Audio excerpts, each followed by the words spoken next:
मुख्यमंत्री ग्राम सडक योजनेअंतर्गत हा रस्ता होत आहे।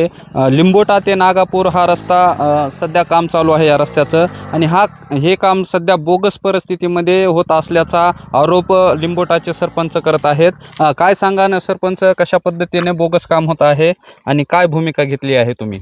आमचं म्हणणं एवढंच आहे की इस्टिमेट प्रमाणे काम व्हावं। इस्टिमेटला जशी DLC दिली, इस्टिमेटला जशा साईड पट्ट्या दिल्यात आणि तशा प्रकारे काम व्हावं, पण तशा प्रकारे कोणतंच काम होत नाही। 4 इंच DLC दिलेली इस्टिमेटला, पण प्रत्यक्षात बघितलं तर 2 इंच पण DLC नाही।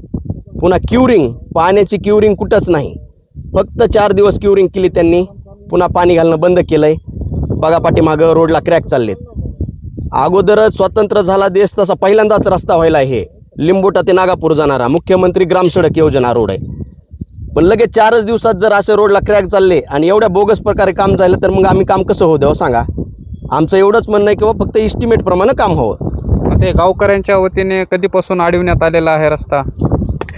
काल रात्री आम्ही आलोत, मग त्यांनी DLC करून रातोरात काम करायलेत। बरं करू जात, पण आम्हाला कळालं किंवा हे DLC एकदम बोगस प्रकारे चालू आहे, म्हणून रात्रीपासून आम्ही हे काम अडवलेलं आहे।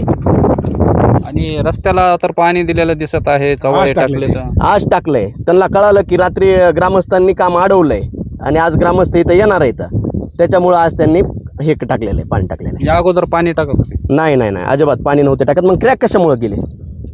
काम तर रात्रीच करायलेत ना, मग क्रॅक कशामुळे गेले सांगा मला?